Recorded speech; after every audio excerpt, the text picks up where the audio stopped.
안녕하세요. 감사합니다. 예. 안녕하세요. 저는 소셜 인텔리전스를 다루는 회사 트리움의 손성원입니다. 다시 한번 인사드리겠습니다. 반갑습니다. 처음에 세바시 구피디님께 청년이라는 주제를 가지고 2013년에 소셜 여론을 돌아보자라고 분석 의뢰가 들어왔습니다. 그래서 이 청년이라는 주제를 가지고 저희가 고민을 시작했습니다. 2013년 말에 왜 지금 우리가 청년에 집중해야 할까? 그리고 청년의 어떤 부분에 집중하는 것이 가장 의미가 있을까라는 거였습니다. 답은 생각보다 심플하게 나왔습니다. 이게 저희 주변에 좀 이렇게 어르신 분들도 많고 젊은 친구들도 많이 있는데 이게 막상 대화를 나눠보니까 정작 젊은 친구들한테는 청년이라는 키워드가 생각보다 그렇게 가볍지 않더라고요. 좀 압박감 있게 다가오는 반면에 나이가 있으신 분들은 정작 막 청년 얘기하시면 막 희망차고 막 응답하라 1994 이런 거 막 얘기하시더라고요. 막 서태지. 그래서 나이가 있으신 분들한테는 굉장히 희망찬 키워드로 다가가는 걸 보면서 이게 굉장히 재미있구나라고 생각을 했습니다. 그래서 저는 어떻게 보면 별것 아닌 이 작은 관점의 차이라는 거에 한번 주목해 보기로 했습니다. 그래서 이 청년이란 키워드에 대해서 지금 젊은 친구들과 어른들은 어떤 이야기를 하고 있고 어떤 이야기는 같고 또 어떤 이야기는 다른지를 알아본다면 우리 사회가 지금 청년에 대해서 어떻게 바라보고 있는지 한번 알 수 있지 않을까라는 가설을 세워본 겁니다. 이제 이걸 알아보기 위해서 데이터를 모아야 됩니다. 근데 사실 이제 데이터라는 것은 굉장히 여러 군데 있습니다. 어떤 데이터를 모집하느냐에 따라서 분석 결과가 굉장히 많이 왔다 갔다 하게 되어 있습니다. 여기 있는 분들은 혹시 잉여와 꼰대라는 말을 들어보셨는지 모르겠습니다. 이제 보통 어른들이 굉장히 싫어하는 것 중에 하나가 바로 잉여짓 한다라는 건데요. 잉여짓 한다라는 게 뭐냐면 집에서 아무것도 안 하고 그냥 인터넷만 계속하면서 시간을 축내는 것을 우리 바닥에서 전문 용어로 잉여한다라고 보통 얘기를 많이 합니다. 그리고 또 꼰대라는 말이 있는데 어른분들이 이제 젊은 친구들한테 야 너네는 이렇게 살아야 된다, 저렇게 살아야 된다. 내가 살아봤더니 이런 게 옳더라. 그러니까 너희는 그냥 주둥이를 다물고 나를 따라와라 라고 얘기하는 것을 젊은 친구들이 굉장히 싫어하는데 이런 것들을 소위 전문 용어로 꼰대짓을 한다라고 이야기를 많이 합니다. 저는 이 잉여와 꼰대라는 키워드가 굉장히 저한테 재미있게 다가왔고요. 이 키워드에 대해서 알아보는 것들이 사실 우리 사회를 이해하는 것에 대해서 굉장히 많이 도움이 되지 않을까라고 생각을 해봤습니다. 그래서 잉여들이 가장 많이 활동을 하고 정보를 많이 얻는 DC 인사이드와 트위터에서 청년들에 대한 데이터를 조사를 해봤고요. 그리고 이제 소위 말하는 꼰대 분들이 가장 많이 데이터를 얻는 각 신문의 칼럼 데이터를 분석을 해서 꼰대 분들은 청년에 대해서 어떻게 생각하느냐를 알아보기로 했습니다. 그리고 마지막으로 박근혜 대통령과 우리나라 정부는 2013년에 청년이라는 주제에 대해서 어떠한 이야기를 했는지 한번 같이 살펴봤습니다. 지금부터 데이터 분석 결과를 같이 살펴보도록 하겠습니다.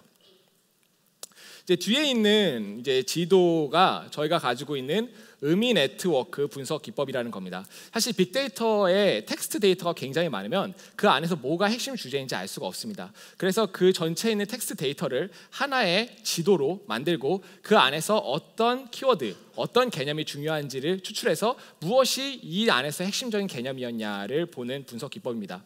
사실 어려워서 이게 금방 이해가 되는 부분은 좀 아닌데요. 어쨌든 이제 칼럼 데이터를 이렇게 분석을 해보니까 성장, 창업, 기업, 인재, 대기업 등의 키워드가 중요하게 관찰됐고요. 중견기업이 대기업으로 성장하는 데 있어서 열정과 재능을 겸비한 인재는 무엇보다 필요하다. 그리고 청년 창업은 어렵다. 하지만 선순환적 경제체제, 고용을 계속적으로 일으킬 수 있는 선순환적 경쟁 체제를 만들기 위해서 청년 창업은 시도할 만하다라는 이야기가 칼럼에서 중요하게 관찰되었습니다. 다음은 박근혜 대통령이 이야기한 부분입니다. 박근혜 대통령이 한 말은 상대적으로 굉장히 깔끔합니다. 지금 보시다시피 가운데에 일자리라는 키워드가 딱 자리 잡고 있는 것을 볼 수가 있습니다. 이 일자리라는 문제를 중심으로 해외 진출, 청년 창업, 그리고 중소기업 미스매치 해결 등과 같은 담론들이 주요하게 관찰되었습니다. 다음은 트위터입니다. 트위터부터 이제 잉여라고 말하는 분들이 쓰신 글인데요. 결혼, 사랑, 연애, 여자와 같이 상대적으로 말랑말랑한 키워드들이 자살, 불편과 같이 좀 무거운 키워드들과 같이 나왔습니다. 지금 적혀 있는 이제 원문을 보시면 알 수 있겠지만 이 연애와 결혼이라는 이 아름다운 키워드가 반드시 꼭 아름답게 청년들에게 전달되고 있지는 않다라는 것을 좀 알 수가 있습니다. 그리고 마지막으로 DC 인사이드입니다. DC 인사이드는 청년 실업하고 백수가 굉장히 중요하게 딱 자리를 잡고 있고요. 이와 더불어서 등록금, 다이어트와 같은 키워드가 함께 중요하게 관찰되고 있습니다. 사실 지금 잘 보면 이 네 가지 데이터 셋에서 다 같은 이야기를 하고 있는 것처럼 보입니다. 뭐죠? 일자리 해결이라는 부분입니다. 그런데 사실은 또 잘 보면 일자리 해결 얘기를 하는 것 같은데 하는 얘기가 조금씩 차이가 있습니다. 다시 앞으로 돌아가 보겠습니다. 칼럼 데이터에서는 지금 일자리 해결을 왜 해야 한다고 말하고 있습니까? 칼럼 데이터에서는 중견기업이 대기업으로 성장하기 위해서 일자리 창출이 필수적이고, 그리고 선순환적 경쟁 체제를 만들기 위해서 일자리 창출이 필수적이다라고 말하고 있습니다. 그리고 박근혜 대통령께서는 어떻게 얘기하고 계십니까? 우리나라의 청년들의 잠재력이 더 이상 낭비되지 않고 하루라도 빨리 사회적으로 나아가서 그것이 어떤 방법이든 창업이든 아니면 해외로 나가든 아니면 중소기업으로 들어가든 간에 우리의 젊은 재능이 더 이상 낭비되어서는 안 된다라는 이야기를 하고 계십니다. 상대적으로 트위터는 어떻습니까? 결혼과 친구, 사랑 이런 키워드들이 좀 더 관찰이 되죠. 그리고 DC 인사이드에서 굉장히 재미있는 키워드가 튀어나왔는데 등록금입니다. 우리 젊은 친구들은 왜 일자리가 필요하다라고 지금 이야기하고 있습니까? 등록금, 자신이 낸 등록금, 누군가한테는 아직은 빚으로 남아있을 그 등록금, 그 빚을 갚는 동안에 결혼도 해야 되는데, 그리고 연애도 해야 되는데 그 빚을 갚기 위해서 일자리가 필요하다라고 우리 젊은 층은 이야기하고 있는 겁니다. 어쨌든 지금 청년들은 굉장히 실제적이고 현실적인 이야기를 하는 것을 볼 수가 있습니다. 아마 어른분들이 저희 청년에게 하고 싶은 메시지는 이와 같지 않을까 싶습니다. 실패를 두려워하지 말고 도전해라. 세계로 뻗어나가라. 하고 싶은 걸 하고 살아라. 라고 얘기를 하고 싶으시겠죠. 굉장히 옳은 말씀입니다. 그런데 그 맥락대로 지금 과연 잘 전달되고 있을까요? 이것은 올해 여름을 강타했던 앙뚜아네트처럼 말해보자라는 시리즈입니다. 이 트윗들이 사실 한 건이 많이 나오면 여기 보면 막 이런 거 있죠. 뭐 취업이 안 되면 창업을 하면 되잖아요. 뭐 이런 거 있잖아요. 이 트윗이 많이 나올 때 리트윗이 200개, 300개 정도가 찍힙니다. 리트윗이 300개면 얼마나 높은 거냐면 지금 여기 저희가 서울시청에 있잖아요. 서울시장을 뽑을 때 정치 관련 트윗이 리트윗이 300개 정도 나오고요. 그리고 뭐 G드래곤이라든가 아니면 비스트 같은 분들이 쓰는 트윗이 리트윗이 300개 정도가 나오지, 일반인이 쓰는 트윗이 리트윗이 300개가 찍혔다는 건 이건 진짜 엄청난 겁니다. 사실 지금 이 트윗들이 이 정도의 반향을 일으켰다는 것은 우리가 어떻게 받아들일 수가 있냐면 지금 이 내용이 젊은 층들 사이에서 공감이 되었다는 거고요. 이렇게 이야기하는 사람들을 우리 젊은이들은 그 사람들이 개념이 없다, 앙뚜아네트 같다라고 이야기하고 있는 겁니다. 사실 이거는 굉장히 안타까운 부분입니다. 왜냐하면 사실 정작 이야기하고 있는 부분이 같은 거거든요. 일자리 해결을 해서 너희 문제를 해결하자라고 어른분들도 청년들도 이야기하고 있는데 둘이 지금 바라보고 있는 지점이 다른 겁니다. 여기서 잠깐 좀 제 이야기를 하려고 합니다. 사실 지금은 제가 여기서 이렇게 뭐 잘났다고 강연을 하고 있지만 사실 저는 어렸을 때 진짜 굉장한 엄청난 찌질이었어요. 그러니까 이게 사실 이렇게만 얘기하면 잘 와닿지 않을 겁니다. 사실 저는 초등학교하고 중학교 당시에 정말 제 사진을 보면 알 수 있는데 매일마다 여기가 코를 하도 닦아가지고 그냥 빳빳한 그런 아이였고요. 진짜 솔직히 거의 직립보행만 할 뿐이지 거의 생각하는 수준이 거의 포유류 정도로 거의 큰 레벨의 차이가 없을 정도로 정말 그런 친구였습니다. 그래서 저는 이제 중학교 때는 컴퓨터 게임 중독이었고, 그리고 고등학교 때는 이제 음악한다고 까불다가 대학교 가서는 학사 경고를 6번 받고, 그리고 어머니 아버지를 한 번씩 다 모시고 와서, 그리고 올해 31살에 11년 반의 대학생활을 마치고 졸업을 한, 사실 그래서 저 같은 친구도 지금 이렇게 빅데이터 분석하면서 살 수 있어요. 자, 이게 이런 게 사실 청년이죠. 이런 얘기 했었어야 되는데 어쨌든 근데 제가 그럴 정도로 찌질이었어요.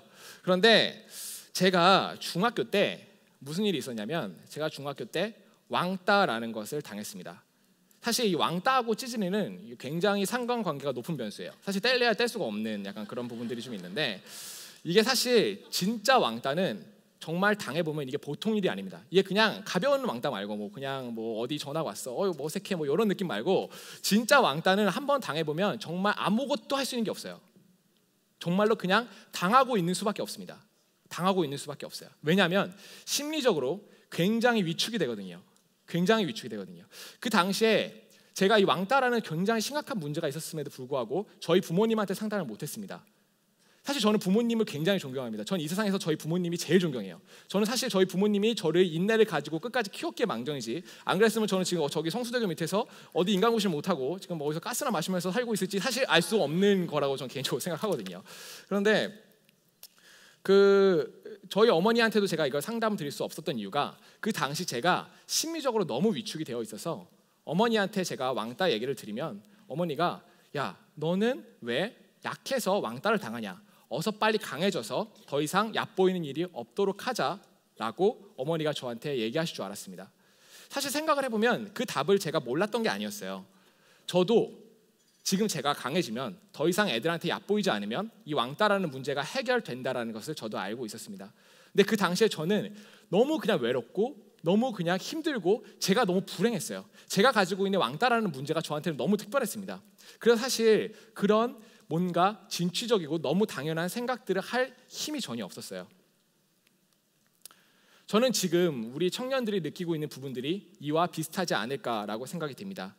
그래서 우리 청년들에게 지금 필요한 것이 해외 취업, 청년 창업 이런 것들이 아니라 어떻게 보면 좀 더 인정해주고 좀 더 공감해주고 이런 부분들이 더 필요하지 않을까라고 생각을 합니다. 물론 사실 답은 어른분들이 말씀하신 게 옳습니다. 일자리 창출해야 돼요. 안 그러면 영원히 이 문제를 해결되지 않아요. 일자리 창출을 해야 되고 그리고 뭐 해외 진출해서 글로벌 경쟁력 강화해야 됩니다. 그게 틀렸다는 게 아니에요. 그게 틀렸다는 게 아니에요. 근데 다만 몇 마디라도 어떻게 보면은 등록금, 대학, 결혼과 같은 문제를 함께 다룸으로써 우리가 눈높이를 조금 맞춘다면 좀 더 나은 소통이 될 수 있을 것이고 우리가 앞으로 이 나라의 경제를 지탱해 나가는 데 있어서 더욱더 효과적인 방법이 아닐 것일까라고 저는 제안을 하는 겁니다. 여기서 지금 끝이 아닙니다. 다시 잠깐 왕따 이야기를 돌아가 보자면 사실 제가 왕따를 당할 당시 아까 말씀드렸다시피 제가 굉장히 좀 외롭고 막 서러웠어요. 저는 제가 가지고 있는 문제가 그냥 너무 특별했고 제가 이 왕따를 당한다는 것 자체가 이 세상에서 그 왕따를 당함으로써 제가 이 세상에서 제일 불쌍한 사람인 줄 알았습니다. 그런데 그때 제가 한 친구를 만납니다. 이제 그 친구 같은 경우는 굉장히 여자한테 인기도 많고 그리고 공부도 잘하고 좀 재밌고 그런 친구였어요. 저는 사실 그 친구가 너무 부러웠어요. 왜냐하면 그 친구는 제가 생각하기에 저한테 필요한 모든 것을 다 가지고 있었거든요. 그런데 좀 재밌는 사실을 알게 됩니다. 그게 뭐냐면 그 친구도 저처럼 외롭고 힘들고 인생이 고되다라는 것을 알았습니다. 그 원인은 달랐어요. 사실 저는 제가 이제 약하고 막 이래가지고 왕따를 당했는데 그 친구는 그 친구대로 친구들한테 소외되는 부분들이 있었고 그 친구는 그 친구대로 또 집에서 어려운 부분들이 있더라고요. 사실 저한테는 이게 굉장히 센세이셔널한 메시지였어요. 저만 불행하지 않다라는 걸. 사실 그것을 알게 되었을 때 저는 제가 만들어낸 비극의 굴레에서 벗어날 수 있었고요. 그리고 그것이 터닝 포인트가 되어서 어떻게 보면 지금 이 자리에 제가 서 있는지도 모르겠습니다. 이것은 1997년 신문입니다. 지금 보시다시피 사상 최악의 취업난이라는 대사가 있습니다. 그리고 옆에 보면 취업난, 대학가 창업 바람 1997년 9월 신문하고 1996년 11월 신문입니다. 굉장히 낯익은 이야기가 있죠. 사상 최악의 취업난 그리고 대학가의 창업 바람은 붑니다. 다음은 1992년 신문입니다. 대졸 취업난이 80년 이후에 최악이고 대기업에서는 대졸 채용을 축소하고 상반기에는 취업률이 최악입니다. 굉장히 역시 낯익은 이야기가 지금 들려오고 있습니다. 지금 80년 이후에 최악이라고 하는데 80년대로 그렇다면 한번 가보겠습니다. 80년대는 어땠을까? 지금 보시는 신문은 1987년 6월 12일 신문입니다. 취업난 심할 듯. 1980년대 우리나라가 가장 중흥했다는 5공화국 시절에도 5공화국이 아마 맞을 거예요. 저 정확히 잘 헷갈리는데 5공화국 시절에도 취업난은 심했다라는 겁니다. 좋습니다. 30년까지 현대니까 우리가 가지고 있는 문제는 현대인의 문제라고 생각해 볼 수 있습니다. 저희 할아버지 때는 어땠을까요? 지금 보시는 신문은 1927년 5월 5일 신문입니다. 잘 안 보실 텐데 저 한자가 무슨 내용이냐면 취업난으로 자살이라는 내용입니다. 굉장히 낯익은 이야기죠. 취업난으로 자살. 사실 제가 지금까지 제 이야기를 통해서 하고자 하는 말도 아프니까 청춘이다라는 이야기가 아닙니다. 다만 인생을 살아간다는 게 원래 그럴 수 있다라는 겁니다. 저는 사실 이렇게 생각을 합니다. 그 인생의 무게라는 것은 각자 삶의 무게가 있고 그 삶의 무게를 어떻게 이겨내느냐가 굉장히 중요하다라고 생각을 하거든요. 그 삶의 무게, 그 압박의 무게에 매몰되어 버리면 사실 아무것도 할 수가 없습니다. 제가 옛날에 왕따를 당할 때처럼 아무런 생각이 나지를 않아요. 아무것도 할 수 있는 게 없습니다. 근데 사실 그 삶의 무게라고 하는 것은 결국 제가 결정을 하는 겁니다. 이 삶의 무게가 얼만큼 무겁게 다가오는지, 아니면 내가 이걸 이겨낼 수 있는지, 한번 웃음거리를 하면서 넘길 수가 있는 건지는 제가 정한다는 겁니다. 그리고 그 삶의 무게에서 벗어날 수 있게 되었을 때 우리가 진정으로 무엇을 좋아하는지, 무엇을 즐기는지 알 수 있게 될 것이라고 생각합니다. 이제 강연을 정리하겠습니다. 지금 보시는 문구는 더 나은 인식과 생각이 더 나은 변화를 만들어낸다라고 저희 회사 제품 홈페이지에 써 있는 말입니다. 저희 회사 이런 거 되게 말 잘 만드는 사람이 있는데, 사실 이게 저한테 있어서 굉장히 큰 의미 있게 다가왔다는 것은 사실 실제로 저희 옆에 주어져 있는 현실과 환경은 굉장히 바꾸기 어렵습니다. 그리고 굉장히 잘못 생각하시는 것들이 있는데, 사실 저의 생활 습관도 나이가 20살이 넘어가면 저 바꾸기 어렵다고 생각합니다. 그런데 뭐는 바꿀 수가 있냐면 저희가 현실을 바라보는 관점, 그리고 서로가 서로를 바라보는 관점은 저희가 바꿀 수 있다라고 저는 생각합니다. 그래서 지금 어떻게 보면 지금 우리한테 주어진 이 취업난은 굉장히 힘든 문제일 수도 있어요. 근데 지금 이 시기에 우리가 서로가 서로를 바라보는 관점을 조금 더 배려를 가지고, 그리고 우리가 우리에게 처해진 현실을 조금은 낭만적으로 바라본다면 좀 더 재밌는 일, 그리고 내가 진짜 좋아하는 일이 무엇인가라고 알아볼 수 있는 삶의 여유를 찾을 수 있을 것이라고 생각합니다. 저는 제 강연은 여기까지고, 이제 앞으로 나오실 분들은 이 삶의 무게를 이겨내셔가지고 삶의 무게를 이겨내셔서 자기가 좋아하는 일을 발견하시고, 그리고 그 부분들에 대해서 정말 깊게 파신 노하우들에 대해서 얘기를 해주실 겁니다. 마지막까지 자리 잘 지켜주시고요. 그리고 제가 한 가지 말씀드리고 싶은 건 저희 트리움, 저희 빅데이터 회사 트리움에서 개발자를 뽑습니다. 그래서 혹시 개발자 주변에 아시는 분이 있으면 저희 회사 굉장히 괜찮은 회사거든요. 굉장히 영건들의 회사인데 추천해 주시면 감사하겠습니다. 예, 이상입니다. 감사합니다.